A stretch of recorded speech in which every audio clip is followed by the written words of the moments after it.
A 1971 Dodge Challenger RT Hemi is heading to auction, with factory records identifying it as one of 71 Challenger RT models ordered with the 426 Hemi that year.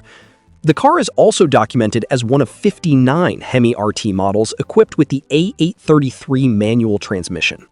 The listing states that it is one of only 10 factory Hemi RT models with the shaker hood, and one of 5 Hemi Challengers built for export in 1971.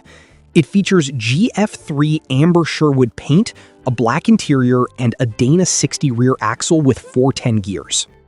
The car underwent a rotisserie restoration, but its history is disputed.